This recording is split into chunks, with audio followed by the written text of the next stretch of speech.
તો આજે આપણે ધોરણ 8 ગુજરાતીની એકમ કસોટી જે 23/12/2023 રોજ લેવાનું છે પેપર પ્રશ્ન બેંકનું સંપૂર્ણ સોલ્યુશન જોઈશું। મેળવો સોલ્યુશનની પીડીએફ ફ્રીમાં।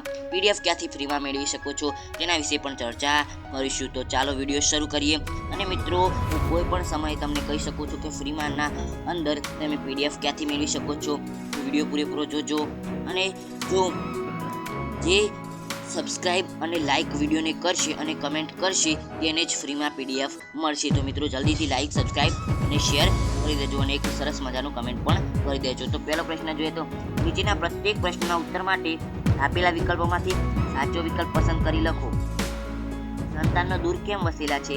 તો સંતાનથી દૂર વસેલા છે। નાના બે ભાઈઓ કોને સાથે લઈને નીકળ્યા છે? પોતાની નવપરિણીત પત્નીનો। ઘરમાં વિરહ વ્યાપેલો જોઈને બા ક્યાં બેસી પડી? પગથિયે। કાર્તિકી પૂર્ણિમા સુધી શેનું સમારકામ ચાલ્યું? તો ઘડિયાળનું। સંતો મહાત્માઓ શું મૂકવાનું કહી ગયા છે? તો જીવનની માયા। આગળ જોઈએ તો નીચેના પ્રશ્નના ઉત્તર લખો। તમે સંકલ્પ ક્યારે કરો છો? તો હું બેસતા વર્ષે, ઘરે કોઈ ધાર્મિક પ્રસંગ હોય ત્યારે, હું મુશ્કેલી આવે ત્યારે સંકલ્પ કરું છું।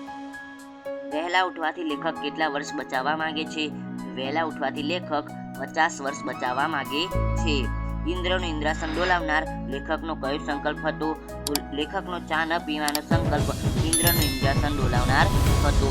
આગળ જોઈએ તો તમારા પરિવારમાંથી કોઈ ધંધાર્થે એટલે કે કોઈ નોકરી માટે બહાર વસેલું છે? કોણ અને ક્યાં વસેલું છે? તો મારા પરિવારમાં મારા કાકા નોકરી માટે વસેલા છે। તેઓ અમરેલી જિલ્લામાં શિક્ષકની નોકરી માટે વસેલા છે। દિવાળીના તહેવારની ઉજવણી તમારા ઘરમાં કઈ રીતે થાય છે? મારા ઘરે દિવાળી પહેલા ઘરની સાફ સફાઈ કરીએ છીએ, ત્યારબાદ નવા કપડાં પહેરીએ, મીઠાઈએ ખાઈએ અને ખરીદીએ। દિવાળીના દિવસે ઘરે દીવા પ્રગટાવીએ છીએ, રોશની કરીએ છીએ, સાથે સાથે રંગોળી પૂરીએ છીએ, એકબીજાને ઘરે જઈને નવા વર્ષના અભિનંદન આપીએ છીએ। આગળ જોઈએ તો નીચે આપેલ વાક્યો વળાવી બા આવી કવિતાની કઈ પંક્તિનો અર્થ ધરાવે છે તે શોધીને લખો। જોઈએ તો પોતાના સંતાનો ધંધાથી દૂર દૂર વસેલા છે, તો વસેલા ધંધાથી દૂર સુદૂર સંતાન નીચના। અને મિત્રો, પીડીએફ ફ્રીમાં મેળવવા માંગતા હોય તો વધારે કશું નહીં કરવાનું। આ વિડીયોના ડિસ્ક્રિપ્શનના અંદર વોટ્સઅપ ગ્રુપની લિંક હશે, તે વોટ્સઅપ ગ્રુપના અંદર જોડાઈ જાઓ। પછી તેના અંદર તમને લાગે કે નથી જોડાવું તો ટેલિગ્રામ ગ્રુપની પણ લિંક આપેલી છે, ટેલિગ્રામ ગ્રુપના અંદર જોડાઈ જાઓ। અને તેના અંદર પણ ના લાગે તો ફેસબુક પેજ તો ખુલ્લું જ છે, તેના અંદર જોડાઈ જાઓ।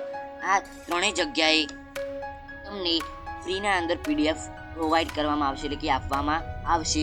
કોઈ પણ વિડીયો આપણી ચેનલ પર મૂકવામાં આવશે તેની ફ્રીમાં પીડીએફ તમને આ ત્રણેય જગ્યાએ મળી જશે। તો ત્રણમાંથી એકે જગ્યાએ અથવા તો ત્રણેય જગ્યાએ તમે જોડાઈ જાઓ તો સારું રહેશે। આગળ જોઈએ તો અડધી વસ્તી ઓછી થઈ ગઈ, આખું ઘર શાંત થઈ ગયું।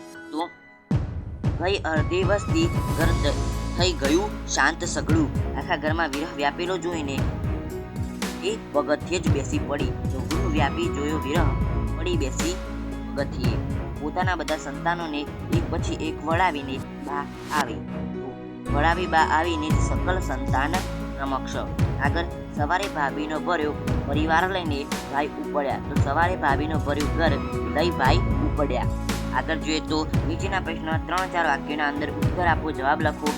4 માર્ક્સનો આખો પ્રશ્ન છે। નવા વર્ષે લેખક કયા કયા સંકલ્પો કરે છે? તો નવા વર્ષે લેખક આટલા સંકલ્પો કરે છે, 8 સંકલ્પો છે। આખું વર્ષ વહેલા ઉઠવું, નિયમિત નોંધપોથી રાખવી, આજ પછી કસરત ન કરી હોય તે દિવસે જમવું નહીં, કદી ચા ન પીવી, હંમેશા 1.5 કલાક કાંતવું, 3 કલાક વાંચવું અને વાંચવું જ, રોજ ગીતાનો એક શ્લોક મોઢે કરવો, પાઈનો વ્યવસ્થિત હિસાબ। આગળ ગઈ અડધી વસ્તી એમ કવિ શા માટે કહે છે? 3 ભાઈઓમાંથી નાના 2 ભાઈઓ નવપરિણીત છે। જ્યારે સૌથી મોટા ભાઈને સંતાનો છે। દિવાળીની રજાઓ પૂરી થતાં સવારે આ મોટા ભાઈ તેની પત્ની અને બાળકો સાથે પોતાના ધંધાથી રવાના થઈ જાય છે। આમ ઘરમાંથી કુટુંબનો અડધી વસ્તી એટલે કે અડધી સંખ્યા ઓછી થઈ જાય છે। આથી કવિ અડધી વસ્તી એમ કહે છે। આગળ જોઈએ તો નીચે આપેલ શબ્દોના બે સમાનાર્થી શબ્દ લખો। હવા તો પવન અને સમીર। આગળ જોઈએ તો જનની તો માતા અને જનેતા। આગળ જોઈએ તો નીચેના આપેલા શબ્દોના વિરુદ્ધાર્થી શબ્દ લખો। સ્મિત તો રુદન, ધ્યાન તો બેધ્યાન। આગળ નીચેના આપેલા પ્રત્યેક શબ્દ સમૂહ માટે એક શબ્દ લખો. નવપરિણીત સ્ત્રી તો નવો ઢા. આગળ વિધવા સ્ત્રીઓના આગળ લગાડવાતો શબ્દ તો ગંગા સ્વરૂપ. તો આની સાથે વિડીયો પૂરો થાય છે. ફરી મળશું આવતા વિડીયોમાં. અને મિત્રો, પીડીએફ મેળવવા માટે મેં કીધું તેમ વધારે કશું નહીં કરતા, વોટ્સઅપ ગ્રુપના અંદર જોડાઈ જાઓ, તેના અંદર તમને ફ્રીમાં પીડીએફ મળી જશે. ટેલિગ્રામ ગ્રુપના અંદર જોડાઈ જાઓ, તેના અંદર પણ ફ્રીમાં પીડીએફ મળી જશે. વોટ્સઅપ ગ્રુપ તો છે જ, અને ઉપરાંત તમે ફેસબુક પેજ પર પણ જોડાઈ શકો છો, તેના પર પણ ફ્રીના અંદર પીડીએફ મળી જશે. તો tata, good bye, take care, love you all.